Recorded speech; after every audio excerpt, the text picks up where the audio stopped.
Tonight's news focus, Sarawak Governor and wife attend Royal Banquet in conjunction with Raja of Perlis Silver Jubilee.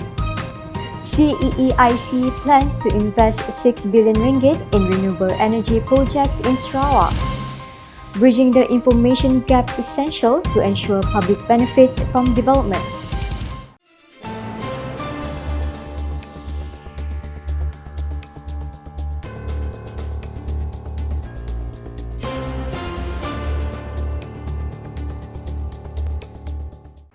Assalamualaikum and good evening. The Governor of Sarawak, Tuan Pengisteri Dr. Wan Junaidi Tuanku Jaafar and his wife Tuan Puan Datuk Patinggi Fauzia Muhammad Sanusi attended the Royal Banquet in conjunction with the Silver Jubilee celebration of the Raja of Perlis, His Majesty Tuanku Syed Sirajuddin Syed Putra Jamalul Lail, which took place at Istana Arau on Thursday night. The arrival of the Sarawak Governor and his wife at 8:30 p.m. was welcomed by the Raja Muda of Perlis, Tuanku Syed Faizuddin Putra Jamalul Lail, and the Raja Puan Muda of Perlis, Tuanku Dr. Hajah Lailatul Syahrin Akasha. Also welcoming their arrival were the Menteri Besar of Perlis, Muhammad Shukri Ramli, with his wife Najwa Othman, and Perlis State Secretary Dato' Rahimi Ismail and his wife Datin Musidah Mohid. Tun Pengisteri Dr. Wan Junaidi and Toh Puan Datuk Patinggi Fauzia were accompanied by Sarawak Minister of Tourism, Creative Industry and Performing Arts, Datuk Sri Abdul Karim Rahman Hamzah as the Minister of Consort, with his wife Datin Sri Zuraini Abdul Jabbar. The royal banquet, which took place in a glorious atmosphere, was graced with an official photo session, cultural performances, a fireworks display, and a royal address by Tuanku Syed Sirajuddin. Among those who also attended were Sultan and Yang di-Pertuan of Brunei Darussalam, His Majesty Sultan Hassan Al-Bolkiah Muizzaddin wa Daulah Ibni, Almarhum Sultan Omar Ali Saifuddin Sa'adul Khairi Wadin. Also in attendance were the Malay rulers and rulers-in-chief, His Royal Highness the Tunku Temenggung Johor, Tunku Idris Iskandar Al-Haj Ibni Sultan Ibrahim. The ceremony was also attended by the two Deputy Prime Ministers of Malaysia, Dato' Sri Dr. Ahmad Zahid Hamidi and Dato' Sri Fadilah Yusof, both accompanied by their wives, Datin Sri Hamidah Khamis and Datin Sri Hajah Ruziah Muhammad Tahir.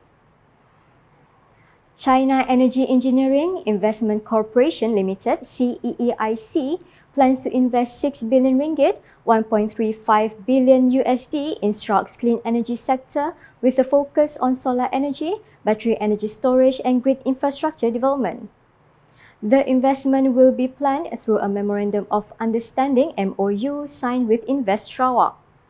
According to Sarawak Deputy Premier Dato' Ahmad Awang Tengah Ali Hassan, the strategic agreement between the two parties is to develop large-scale renewable energy projects with a capacity of up to 2 gigawatt, including the development of battery energy storage systems and supporting grid infrastructure. He explained that the Sarawak government welcomes the MOU in light of Sarawak's plan to generate 15 gigawatt of renewable energy by 2035. We welcome your proposed project of 2 gigawatts of solar power. The proposed investment value of USD 1.35 billion. Under this partnership, Invest Sarawak together with SAB will work closely with CEIC to jointly identify suitable project location to facilitate your proposed investment. He said this when speaking at the MOU signing ceremony between Invest Sarawak and CEEIC at a leading hotel here on Thursday. By mobilizing CEEIC's expertise, he said the Sarawak government is confident that this project will be realized smoothly, efficiently and successfully and is committed to working closely to build a green and sustainable future. During the ceremony, the Minister of International Trade, Industry and Investment witnessed the exchange of MOUs between Invest Sarawak Chief Executive Officer Timothy Ong and CEEIC's Chief Economist and General Manager of the Foreign Affairs Department, He Lei. Bridging the information gap is essential to ensuring development benefits reach all layers of society. Sarawak Deputy Premier Dato' Ahmad Awang Tengah Ali Hassan has stressed the need to narrow the information gap to ensure that all levels of society can fully benefit from the development initiatives introduced by the government. He noted that even the best government policies will have little impact if they fail to reach the intended target groups effectively. Dari itu, saudara dan saudara sekalian, adalah penting untuk kita melihat the reality. Looking ahead, Azam as a driver of state development, as Sarawak embraces development agenda, you should need more focus how to reduce this information gap. He said this during his speech at Azam Sarawak's Ramah Tamah Aidilfitri Raya Kali Tok event held at a prominent hotel here on Thursday. Dato' Ahmad Awang Tengah also highlighted Azam's potential to expand its influence beyond Sarawak, particularly across the ASEAN region thanks to its well-established network. According to him, Azam is in a strong position to serve as a regional benchmark for development communication. He said this includes areas such as youth engagement, digital education, community-based media, and social innovation sectors that are crucial in fostering inclusive development. The government values Azam commitment to amplify rural voices, nurturing young leaders, and advancing digital communication strategies, especially as we navigate a fast global that evolve so fast. In conjunction with the event, the Deputy Premier also launched Azam Sarawak's new official website, which will serve as a formal communication platform for government agencies, community leaders, educational institutions, as well as development partners from both the private and international sectors. Sarawak is facing an increasingly critical shortage of doctors, with fewer than 4,000 medical practitioners currently serving in the state, far short of the estimated 6,000 needed to meet local healthcare demands in accordance with national standards. Sarawak Deputy Premier and Minister for Public Health, Housing and Local Government, Dato' Ahmad Professor Dr. Sim Kui Hian, revealed the alarming statistics during a media engagement at the Semuni Kasih Keluarga at LPPKN Sarawak 2025 program held recently in Putrajaya. Less than 4,000 doctors. We have the 4,000 doctors actually from West Malaysia. That's why I always remind the doctors, right, have to be nice to them. Otherwise, they all semua balik kita semua tengok sajak nanti.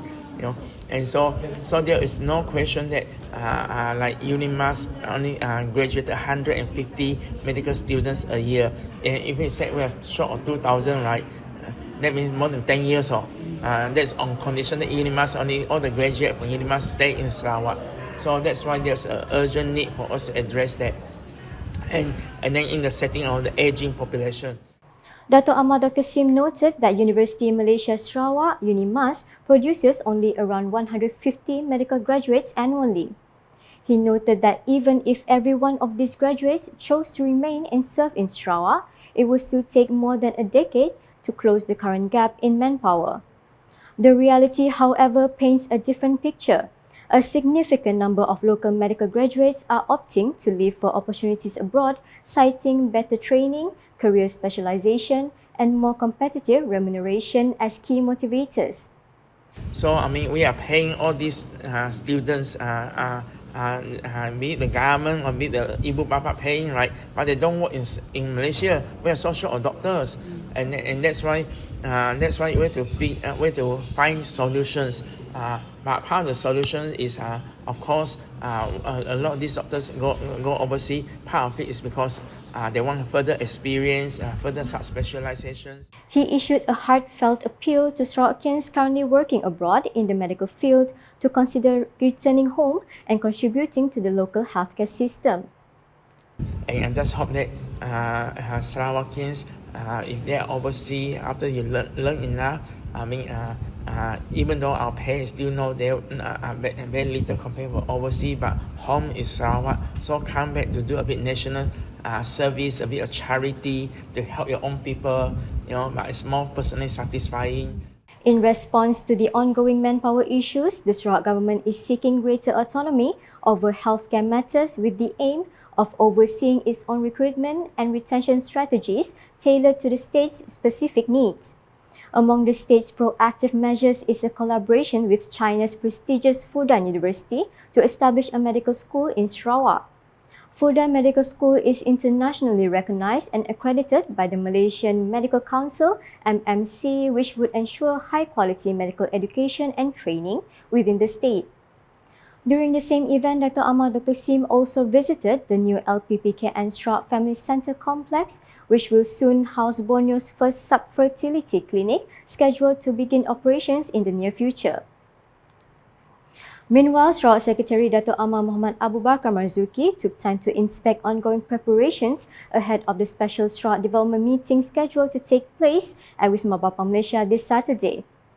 Prime Minister Datuk Seri Anwar Ibrahim is expected to chair the meeting, which will also be attended by Sarawak Premier Dato' Patinggi Tan Sri Dr. Abang Abdul Rahman Zohari Tun Dato' Abang Openg. The meeting forms part of the Prime Minister's one-day official working visit to Sarawak and is aimed at discussing the latest developments and progress of infrastructure and socio-economic projects across the region.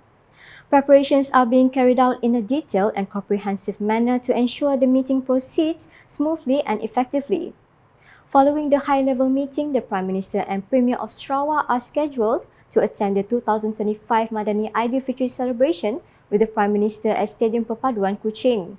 Later the same day, they are also expected to be present at the Hari Raya Open House hosted by the Ministry of Women, Family and Community Development KPWKM at Wisma Sabati.